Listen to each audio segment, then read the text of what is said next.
Hello बच्चों, आज तो आपका यूनिट 3 इलेक्ट्रोकेमिस्ट्री का नेक्स्ट टॉपिक है equivalent conductance. Okay, equivalent conductance और इक्विवेलेंट कंडक्टिविटी भी हम इसको बोलते हैं and it is represented by lambda E Q. Lambda E Q, हम इसको लैम्डा ई क्यू से रिप्रेजेंट करते हैं। क्लियर? तो ये है आपका इक्विवेलेंट कंडक्टेंस। तो इक्विवेलेंट कंडक्टेंस को हम डिफाइन कैसे करेंगे, चलिए देखते हैं। इसकी डेफिनेशन की तरफ चलते हैं। डेफिनेशन क्या है इसकी? It is defined as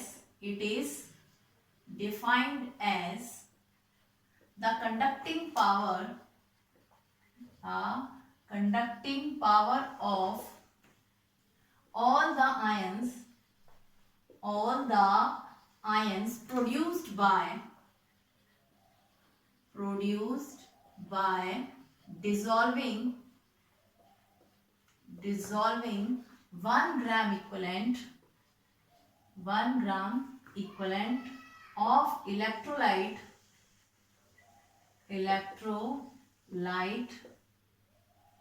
in solution. Okay, किसी भी सॉल्यूशन में 1 ग्राम इक्विवेलेंट इलेक्ट्रोलाइट डिसॉल्व करने पर उसके सारे आयंस की जो कंडक्टिंग पावर होती है, उस कंडक्टिंग पावर को हम मोलर कंडक्टेंस कहते हैं, इक्विवेलेंट कंडक्टेंस कहते हैं। क्या कहते हैं उसको? इक्विवेलेंट कंडक्टेंस कहते हैं। ठीक है, या फिर हम उसको इक्विवेलेंट कंडक्टिविटी भी बोलते हैं। Clear? And it is represented by lambda E Q. Lambda E Q का फॉर्मूला क्या होगा?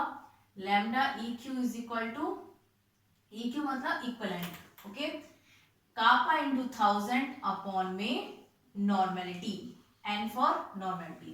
यहाँ पर ये ग्राम इक्विवेलेंट आ रहा है ना, तो ग्राम इक्विवेलेंट किस में होते हैं? नॉर्मेलिटी में होते हैं, number of gram equivalent dissolve per litre of the solution. ठीक है, तो क्या है ये नॉर्मेलिटी? क्या है आपके ग्राम इक्विवेलेंट इक्विवेलेंट आपका इलेक्ट्रोलाइट हम ले रहे हैं, तो नीचे क्या आएगी? आपकी नॉर्मेलिटी आएगी। क्लियर? आप क्या है इसकी यूनिट देखेंगे हम, इसकी यूनिट क्या है? यूनिट देखिए, ग्राम इक्विवेलेंट, यहाँ पे हम नॉर्मेलिटी ले ली। ठीक है, तो ये आपका इक्विवेलेंट कंडक्टेंस है। इसकी यूनिट देखेंगे हम क्या है? कापा की यूनिट क्या होती है? पर ओम पर सेंटीमीटर। करिए आपने। ठीक है, नॉर्मेलिटी क्या होगी? ग्राम इक्विवेलेंट पर सेंटीमीटर क्यूब। ओके, तो इसका सेंटीमीटर क्यूब को ऊपर ले जाइए, पर ओम पर centimetre cube upon gram equivalent. Clear? अब उसके बाद क्या होगा? सेंटीमीटर स्क्वायर, जो आपका एक सेंटीमीटर क्यूब है, ये पॉजिटिव है, ये नेगेटिव है, तो क्या हो जाएगा? सेंटीमीटर स्क्वायर हो जाएगा। तो क्या होगा ये? पर ओम सेंटीमीटर स्क्वायर पर ग्राम इक्विवेलेंट, ठीक है, तो ये इसकी यूनिट हो जाएगी पर ओम सेंटीमीटर स्क्वायर पर ग्राम इक्विवेलेंट। क्लियर? तो ये हो गया आपका इक्विवेलेंट कंडक्टेंस। क्या होता है इक्विवेलेंट कंडक्टेंस? कि जब किसी सॉल्यूशन में 1 ग्राम इक्विवेलेंट इलेक्ट्रोलाइट ऐड किया जाता है, तो उसके सारे ऑल आयंस, यानी सारे आयंस की जो कंडक्टिंग पावर जो होती है, उसको हम क्या कहते हैं? मोलर कंडक्टेंस, इक्विवेलेंट कंडक्टेंस या इक्विवेलेंट कंडक्टिविटी हम उसको बोलते हैं। ठीक है, चलिए आप देखते हैं हम मोलर कंडक्टेंस। नेक्स्ट हम क्या देखेंगे कि आपका मोलर कंडक्टेंस क्या है। क्लियर? तो मोलर कंडक्टेंस अब हम देखते हैं।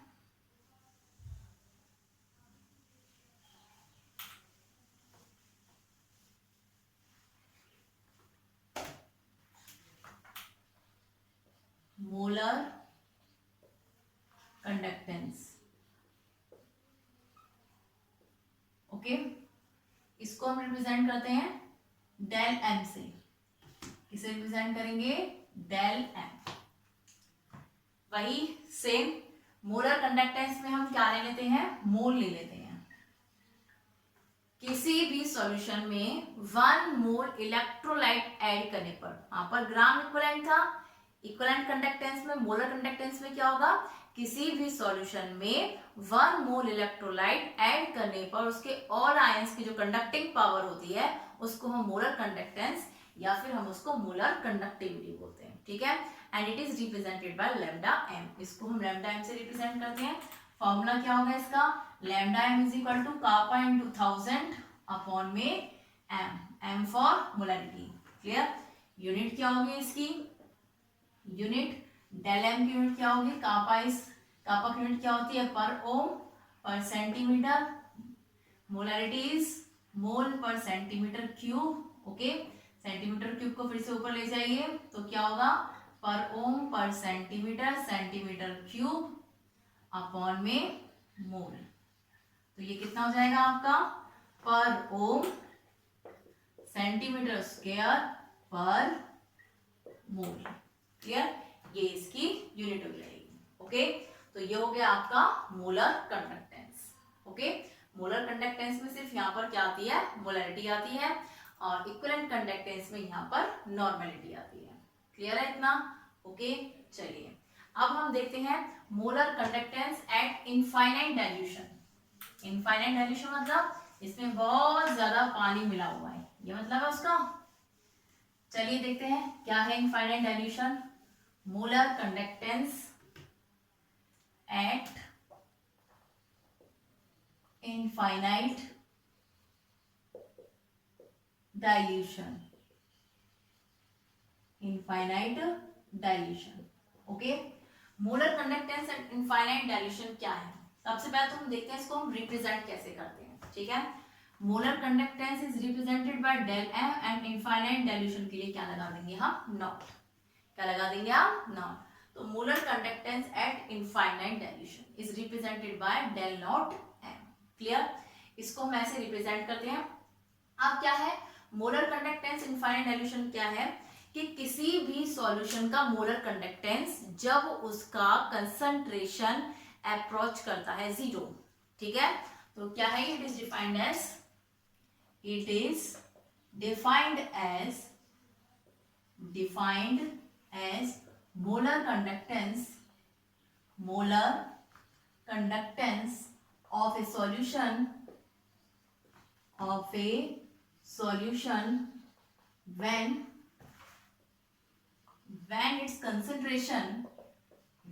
its concentration approaches to zero,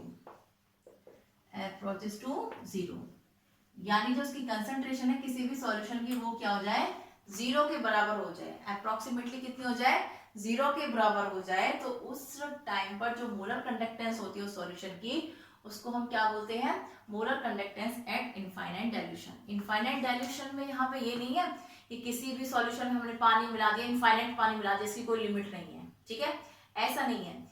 इसमें क्या है, इनफाइनाइट डाइल्यूशन मतलब क्या होता है कि जैसे मान लीजिए आपने कुछ वॉल्यूम ले लिया सॉल्यूशन का। ठीक है, कोई सॉल्यूशन है, मान लीजिए वो आपको 5 ग्राम 7 ग्राम कितना भी, इतना आपने क्या ले लिया, सॉल्यूशन ले लिया। ठीक है, अब उसमें आपने क्या किया, उसको डाइल्यूट करोगे। आप डाइल्यूट करोगे दैट मीन्स उसमें वाटर डिसॉल्व किया आपने। क्लियर, वाटर डिसॉल्व किया, उसका मोलर कंडक्टेंस भी चेंज हो जाएगा। ठीक है, और वाटर डिसॉल्व किया, मोलर कंडक्टेंस चेंज, और वाटर डिसॉल्व किया, मोलर कंडक्टेंस चेंज। ठीक है, और वाटर डिसॉल्व किया, मान लीजिए मोलर कंडक्टेंस आपका आ गया जी 10 ग्राम आ गया। ठीक है, 10 ग्राम, और वाटर डिसॉल्व किया, मोलर कंडक्टेंस फिर से 10 ग्राम, और वाटर डिसॉल्व किया, मोलर कंडक्टेंस फिर से 10 ग्राम। तो ऐसा जिस वॉल्यूम पर, जिस कंसंट्रेशन पर मोलर कंडक्टेंस कांस्टेंट हो गया है, ठीक है, उसको हम क्या बोलेंगे, उस कंडक्टेंस, उस मोलर कंडक्टेंस को हम क्या बोलेंगे, molar conductance at infinite dilution बोलेंगे। ठीक है, वॉल्यूम का, उस वॉल्यूम का जहां पर आकर मोलर कंडक्टेंस कांस्टेंट हो गया, उस कंडक्टेंस को हम, उस मोलर कंडक्टेंस को हम क्या कहेंगे, molar conductance at infinite dilution बोलेंगे। क्लियर, ठीक है, तो ये हो गया आपका molar conductance at infinite dilution. Okay, चलिए जी, अब इसके बाद इनके ऊपर बेस्ड कुछ न्यूमेरिकल्स देखते हैं हम, कैसे न्यूमेरिकल्स हैं। चलिए न्यूमेरिकल्स की तरफ हम चलेंगे। फर्स्ट न्यूमेरिकल है आपका the resistance of a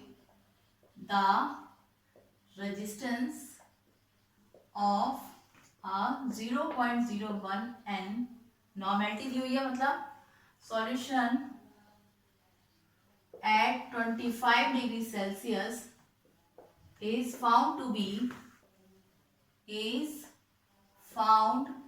to be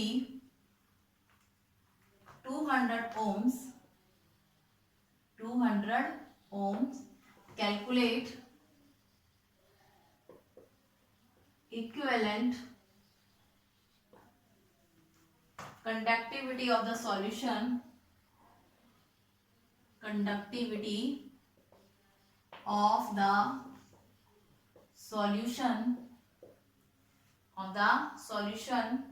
if cell constant is unity मतलब 1। ओके, जब सेल कांस्टेंट कितना है आपका 1 है, यूनिटी है। क्लियर? चलिए अब देखते हैं इसमें क्या गिवन है, आपको क्या निकालना है। चलते हैं इसके सॉल्यूशन की तरफ। ओके, देखिए क्या दिया हुआ है हमें। सबसे पहले तो हम इसमें कैलकुलेट करना है इक्विवेलेंट कंडक्टिविटी। क्या कैलकुलेट करना है? Calculate equivalent conductivity. सबसे पहले इक्विवेलेंट कंडक्टिविटी का क्या फॉर्मूला होता है? Lambda E Q is equal to kappa into 1000 upon में एन, ये फॉर्मूला होता है। ठीक है, अब हमें गिवन क्या क्या है हमें इधर लिख लेते हैं। हमें क्या क्या गिवन है, इसमें क्या क्या गिवन है भाई? द रेजिस्टेंस दिया हुआ है आर, कितना है? 200 ohms। ओके, रेजिस्टेंस दे दिया। नॉर्मेलिटी दी हुई है एन 0.01 एन। ठीक है भाई। सेल कांस्टेंट है यानी एल अपॉन ए, वो कितना है? 1 है। ठीक है, अब ये तीन चीजें हमें इसमें दी हुई है।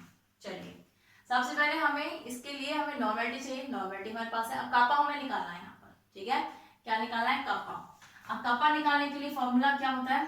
ठीक है, 1 upon R into L upon A, यही तो होता है, यही तो होता है। ठीक है, आर कितना है अपना? अब 1 अपॉन 200, ठीक है, इंटू 1, तो ये हो गया आपका 1 अपॉन 200।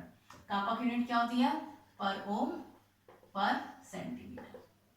ठीक है जी, इतना हो गया। चलिए अब ये निकालिए, lambda E Q is equal to kappa आपका 1 अपॉन 200 इंटू 1000 अपॉन में नॉर्मेलिटी कितनी है आपकी? 0.01। क्लियर? चलिए इसको हटाकर हम क्या करेंगे? इस पॉइंट को हटाओ, ऊपर 100 लग जाएगा। इसको हटाएंगे, ये इससे कटेगा, ये आ गया आपका 500, ये आ गया आपका 500। ठीक है, 500 आ गया। लैम्डा ई क्यू की यूनिट क्या होती है, यानी इक्विवेलेंट कंडक्टेंस की यूनिट क्या होती है? पर ओम। अभी निकाली थोड़ी देर पहले, सेंटीमीटर स्क्वायर पर ग्राम इक्विवेलेंट। ये क्या होती है? इसकी यूनिट होती है। आपको पीछे यूनिट लगा देंगे। ठीक है, चलिए अब ये हो गया हमारा, ये क्या हो गया?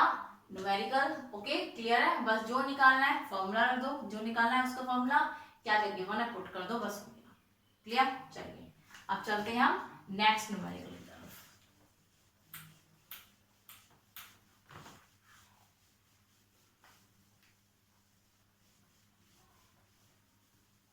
नेक्स्ट न्यूमेरिकल में क्या है?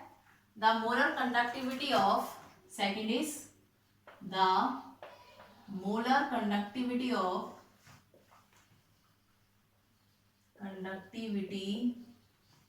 of 1 solution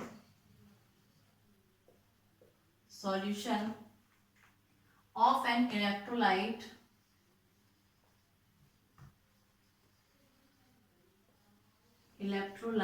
is found to be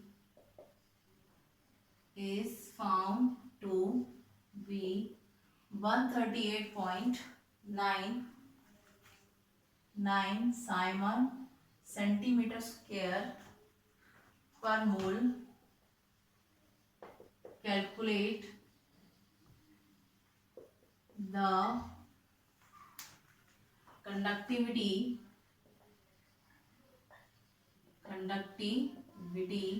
of this solution.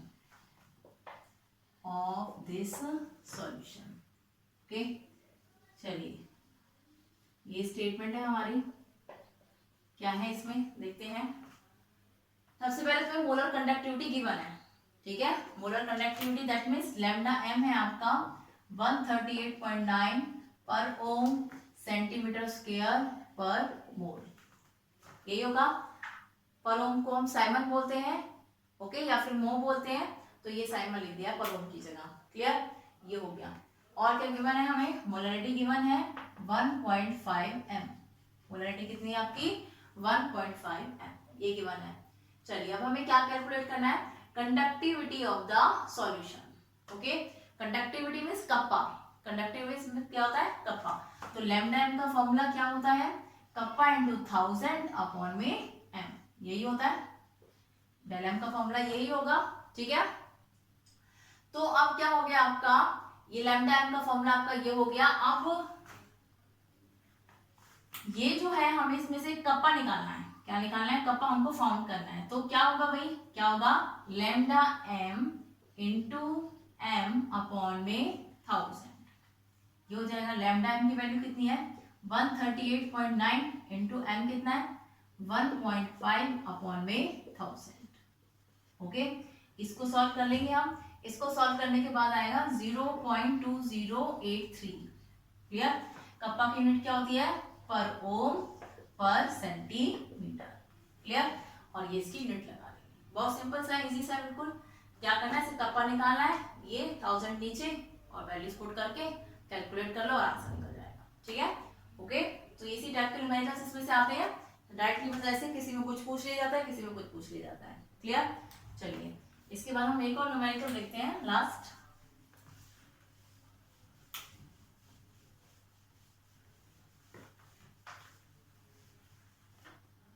एक और न्यूमेरिकल देखेंगे इसके बाद कि the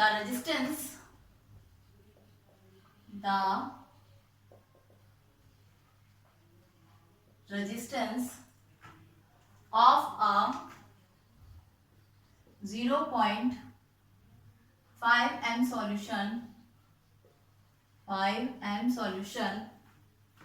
of an electrolyte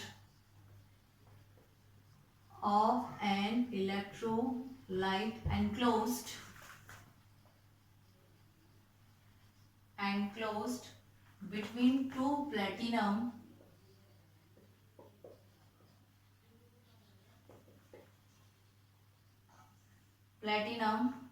electrodes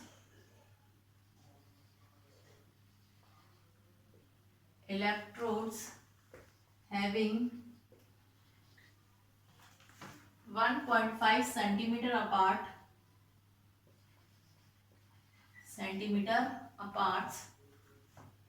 and area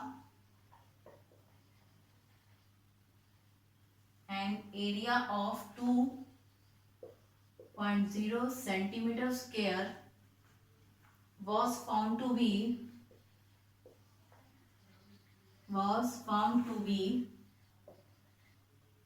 30 ohm. Calculate the molar conductivity of the electrolyte. Calculate the molar conductivity of the electrolyte. Okay, molar conductivity हमें इसकी calculate करनी है। तो देखिए इसमें हमें क्या करना होगा, क्या क्या दिया हुआ है हमें इसमें, मोलैरिटी दी हुई है। द रेजिस्टेंस ऑफ एक सॉल्यूशन है जिसका रेजिस्टेंस कितना है भाई, 30 ओम है। ठीक है, और जो है electrolyte enclose between two platinum electrode, जो इलेक्ट्रोलाइट है वो दो प्लेटिनम इलेक्ट्रोड्स के बीच में एनक्लोज्ड है, बंद है। ये क्या है, डिस्टेंस कितना है जिसमें, एल लेंथ कितनी है 1.5 एंड एरिया यानी ए कितना है 2 सेंटीमीटर स्क्वायर है। क्लियर, तो चलिए कैलकुलेट करना है हमें लैम्डा एम। क्या कैलकुलेट करना है, lambda M, that means kappa into 1000 upon में एम, ये फॉर्मूला होता है। अब हमें गिवन क्या क्या है, इधर लिख लीजिए आप गिवन जो चीजें हैं आपको, गिवन क्या क्या है, एक तो मोलैरिटी गिवन है एम कितना है आपका 0.5 एम चाहिए हमें यहाँ पर, वो गिवन है। ठीक है, और क्या गिवन है आपको, एल कितना है, ये 5 है, एल कितना है 1.5 सेंटीमीटर है और ए कितना है 2.0 सेंटीमीटर स्क्वायर है। ओके, और आर कितना है, रेजिस्टेंस भी गिवन है 30 ओम, रेजिस्टेंस है आपका 30 ओम। ये चार चीजें हमें यहाँ पर दी हुई हैं। ओके, तो सबसे पहले हम कप्पा निकालेंगे। कप्पा क्या होता है, 1/r into L upon A. Okay, R कितना है आपका 1/30, एल कितना है 1.5 अपॉन में 2.0। क्लियर, इसको अगर हम सॉल्व करते हैं तो इसको सॉल्व करके कितना आएगा हमारा, यहाँ से ये पॉइंट इस पॉइंट से कट जाएगा, ठीक है।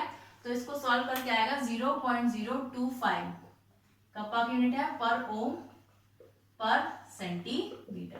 क्लियर, इतना आ गया। अब डेल एम निकालिए यहाँ से, लैम्डा एम कापा की यूनिट क्या है, कापा की वैल्यू 0.025, ये कापा की वैल्यू है, ओके।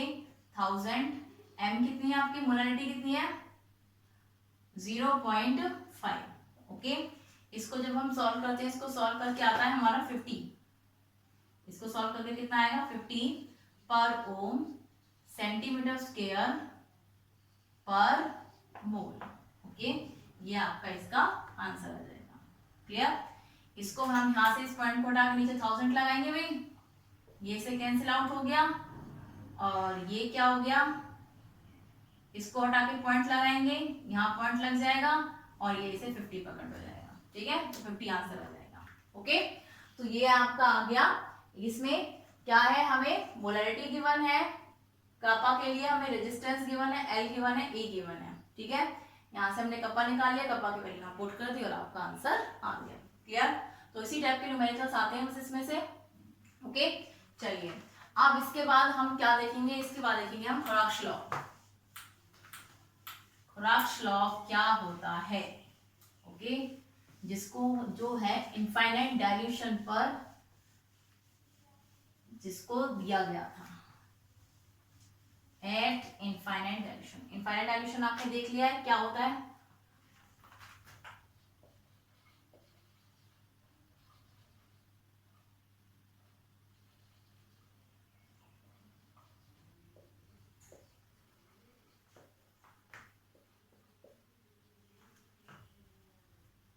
ओके। ये है आपका क्रॉक्स लॉ, ठीक है भाई। चलिए अब ये लॉ क्या कहता है आपसे, क्रॉक्स लॉ क्या कहता है, at infinite dilution, infinite dilution जिन सॉल्यूशंस का होता है ना उसके लिए अप्लाई किया गया था इसको, ओके, उन पे एप्लीकेबल होता है ये। क्रॉक्स लॉ क्या कहता है, at infinite dilution, infinite dilution मतलब concentration approaches to zero, okay. Infinite dilution पर जो टोटल मोलर कंडक्टेंस होता है किसी भी इलेक्ट्रोलाइट का, total molar conductance of an electrolyte is equal to the sum of ionic conductivity of its cation and anion. Clear? तो कैसे define करोगे आप, according to this law, at infinite dilution, at infinite dilution, the total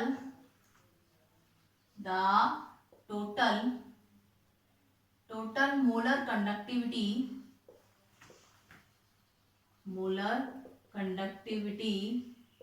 of an electrolyte is equal to the sum of ionic conductivity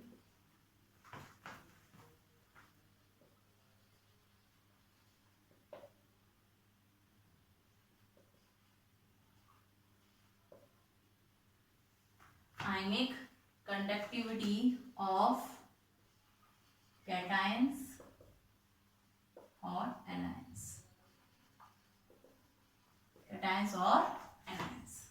ठीक है। तो कैसे example से हम इसको कैसे दिखाएंगे, देखिए फॉर एग्जांपल के लिए NaCl का मोलर कंडक्टेंस इनफाइनाइट डाइल्यूशन क्या होगा, इसकी आयनिक कंडक्टिविटीज के सम के बराबर होगा, ठीक है। NaCl की आयनिक कंडक्टिविटीज के सम के बराबर होगा। आयंस क्या होते हैं इसके, Na पॉजिटिव, ठीक है, तो lambda m not plus lambda m not Cl negative. Clear, ये इसके आयंस है Na पॉजिटिव Cl नेगेटिव, इनकी आयनिक कंडक्टिविटीज के सम के बराबर होगा जो आपका NaCl का molar conductance at infinite dilution होगा, ठीक है। At infinite dilution the total molar conductance of an electrolyte is equal to the sum sum is positive charge equal to the sum of ionic conductivities of cation and anion. ठीक है, cation और anion की आयनिक conductivities के बराबर होगा. For example के लिए अगर आप HCl लेते हैं, क्या लेते हैं, HCl, तो इसका क्या होगा, lambda naught M H positive plus lambda naught M Cl negative. ठीक है, जो इलेक्ट्रोलाइट है उसके लिए लैम्डा हमें ऐसे लिखना है, और आयंस में जब हम आयनिक कंडक्टिविटीज दिखाएंगे तो लैम्डा हमें ऐसे दिखाना है. ये रिप्रेजेंटेशन का तरीका है बस. ठीक है, तो इसमें लैम्डा हम ऐसा वाला दिखाएंगे, इसमें लैम्डा हम ऐसा वाला दिखाएंगे. क्लियर, इलेक्ट्रोलाइट के लिए ऐसे और आयंस के लिए ऐसे. आगे समझ में. ओके, नेक्स्ट आते हैं क्रॉक्स लॉ की एप्लीकेशंस. ओके, एप्लीकेशंस क्या कहती हैं इसकी. फर्स्ट एप्लीकेशन क्या है, एप्लीकेशन मतलब इसको कहाँ यूज किया गया, क्या क्या यूजेस है इसके. तो सबसे पहले क्रॉक्स लॉ को यूज किया गया, जो वीक इलेक्ट्रोलाइट होते हैं ना, उनका molar conductance and infinite dilution calculate करने के लिए भी इसका यूज किया गया. ठीक है, तो क्या लिखोगे, it is use to calculate. First application क्या होगी इसकी, it is use to calculate the molar conductance of weak electrolyte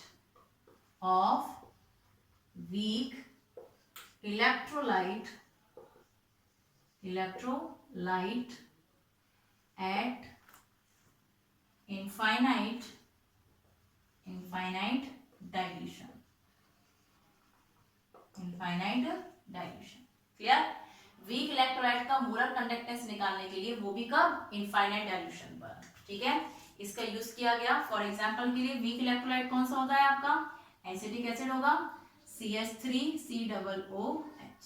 ठीक है, अब इसका हमें क्या निकालना है, मोलर कंडक्टेंस निकालना है at infinite dilution, lambda M, lambda naught M. ठीक है, तो क्या होगा, lambda naught M CH3COO negative plus lambda naught M H positive. ऐसे अपने आयंस का ब्रेकडाउन होता है, वीक इलेक्ट्रोलाइट है. ठीक है, ओके, तो अब क्या होगा इसमें आपका, ये जो है वीक इलेक्ट्रोलाइट, अब हम इसको कैसे निकालेंगे, इसका हमें मोलर कंडक्टेंस यानी ये निकालना है. तो क्या करोगे आप, lambda naught M CH3COO Na plus lambda naught M HCl minus lambda naught M NaCl.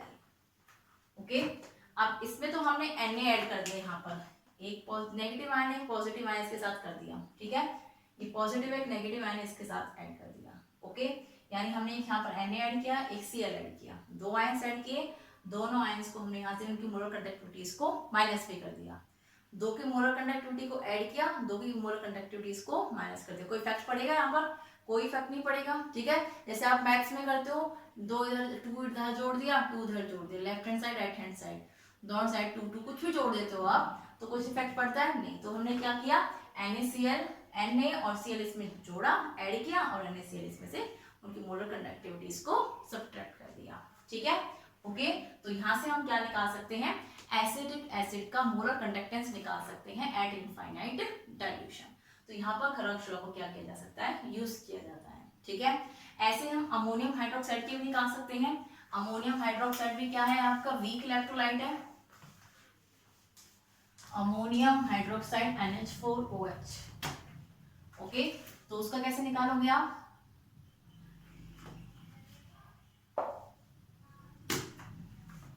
Lambda naught M NH4OH. Okay, इसका निकालिए कैसे होगा, lambda naught M NH4 positive plus lambda naught M OH negative. ऐसे breakdown हो जाएंगे. ठीक है, अब इसका मोलर कंडक्टेंस हम कैसे निकालेंगे, लैम्डा नॉट M NH4Cl. ठीक है, plus lambda naught M NaOH minus lambda naught M NaCl. Clear, molar conductance Na और Cl, Na और Cl इनका ऐड किया और इन्हीं का सब्ट्रैक्ट कर दिया, मोलर कंडक्टेंस NaCl. तो ऐसे क्या निकल जाएगा, इनका भी आपका यहाँ से क्या निकल जाएगी, मोलर कंडक्टेंस निकल जाएगा एट इनफाइनाइट डाइल्यूशन। किसका? इस वीक इलेक्ट्रोलाइट का, NH4OH का, अमोनियम हाइड्रोक्साइड का। क्लियर? ठीक है, चलिए अब इसका नेक्स्ट एप्लीकेशन देखते हैं क्रॉक्स लॉ का। नेक्स्ट एप्लीकेशन क्या है? It is used to calculate the degree of dissociation. Okay, degree of dissociation 11th class में आपने डिग्री ऑफ डिसोसिएशन किया है। Second, it is used to calculate the degree of dissociation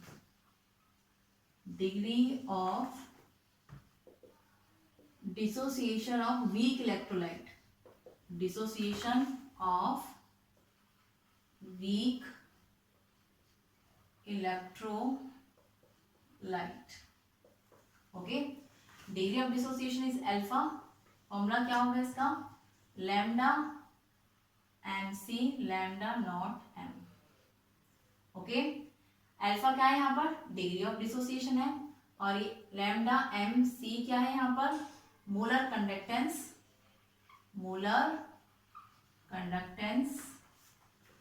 eight concentration C। Okay, और ये lambda naught M क्या है यहाँ पर? Molar conductance at infinite dilution.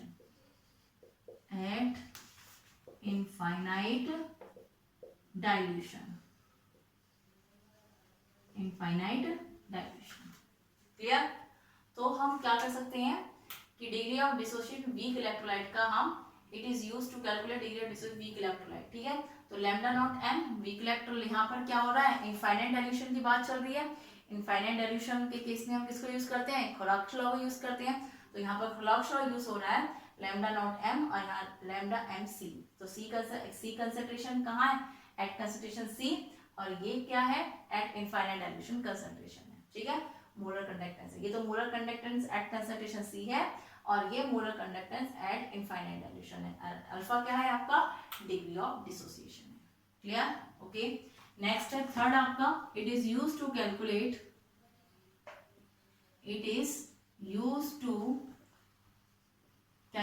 The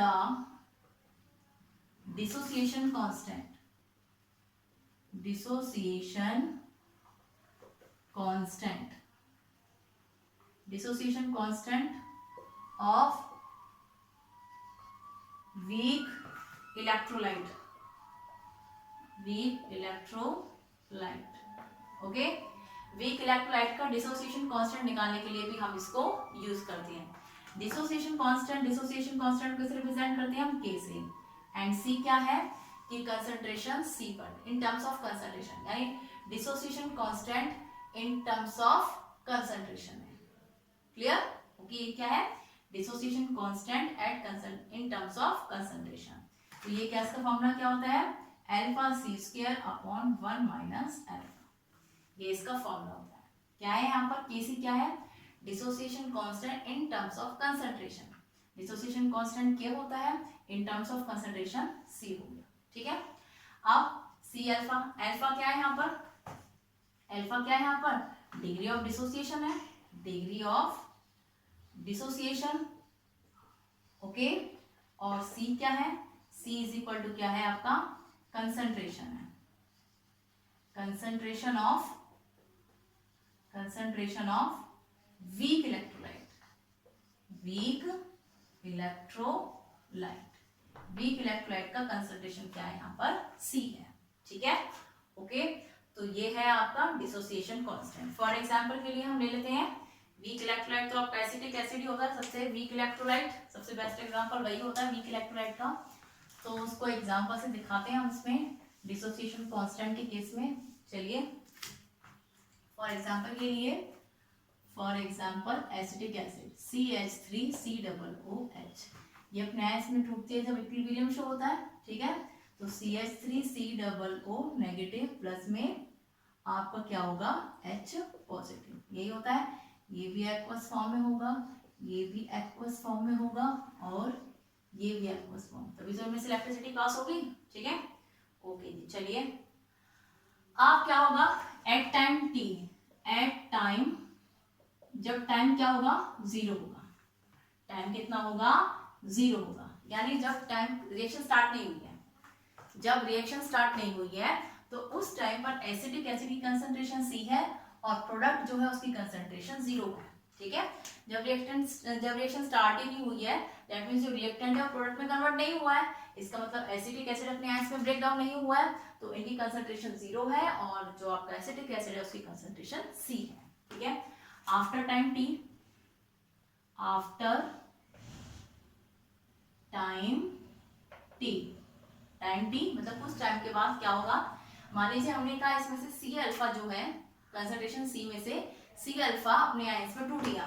ठीक है, इतना पार्ट अपने आयंस में ब्रेक डाउन हो गया, यानी प्रोडक्ट में कन्वर्ट हो गया, तो इसमें से हम C अल्फा माइनस कर देंगे। C अल्फा मान लीजिए 10 ग्राम था, 10 ग्राम में से मैंने कह दिया 3 ग्राम प्रोडक्ट में चेंज हो गया, तो 10 ग्राम में से 3 ग्राम माइनस कर देंगे हम प्रोडक्ट में, रिएक्टेंट में, और प्रोडक्ट में वो ऐड हो जाएगा। ठीक है, जब जैसे जैसे रिएक्शन बढ़ती जाती है, रिएक्टेंट कम होता है, प्रोडक्ट इंक्रीज होता है, तो C माइनस C अल्फा हो जाएगा, और यहाँ पर कितना हो जाएगा, C अल्फा और C अल्फा। ठीक है, यही होगा, प्रोडक्ट की कंसंट्रेशन बढ़ेगी, रिएक्टेंट की कंसंट्रेशन कम होगी, तो इसमें से हम C अल्फा माइनस कर देंगे। यहाँ पर हम C कॉमन ले सकते हैं, तो 1 माइनस अल्फा हो जाएगा। डिसोसिएशन कांस्टेंट निकालिए इसका, डिसोसिएशन कांस्टेंट क्या होता है, प्रोडक्ट की कंसंट्रेशन अपॉन में रिएक्टेंट की कंसंट्रेशन, तो C alpha into C alpha upon में C 1 माइनस अल्फा, यही होता है। ठीक है, ये हो जाएगा C square alpha square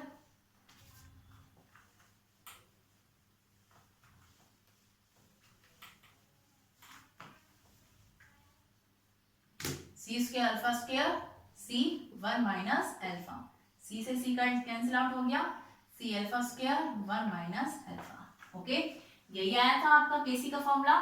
Kc यानी dissociation constant in terms of concentration क्या आया था, C alpha square 1 minus alpha, तो वो यहाँ से ड्राइव होता है, ऐसे ड्राइव होता है। ठीक है भाई, ओके, तो ये हो गया। चलिए नेक्स्ट एप्लीकेशन है क्रोक्स लॉ की। It is used to calculate the solubility of sparingly soluble salts. Okay, यहाँ पर एक सॉल्ट आए हैं नए, sparingly soluble salt. Sparingly soluble salt कौन से सॉल्ट्स होते हैं, फोर्थ है, it is used to calculate, it is used to calculate the solubility of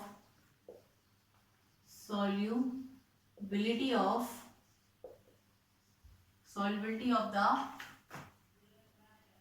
springly soluble salts।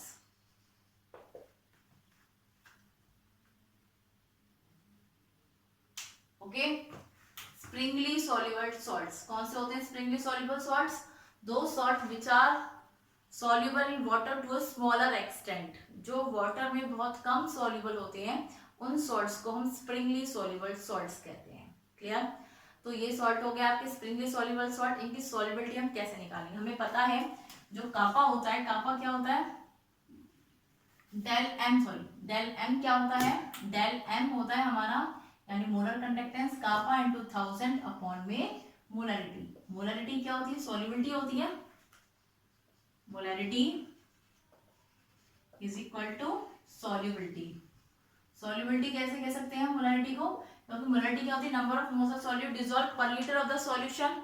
Dissolve that means जो डिसॉल्व यानी सॉल्युबिलिटी को बता रहे हैं। ठीक है, तो molarity is equal to solubility, तो हम m की जगह यहाँ सॉल्युबिलिटी लिख सकते हैं, तो lambda m is equal to kappa into 1000 upon में सॉल्युबिलिटी, ओके।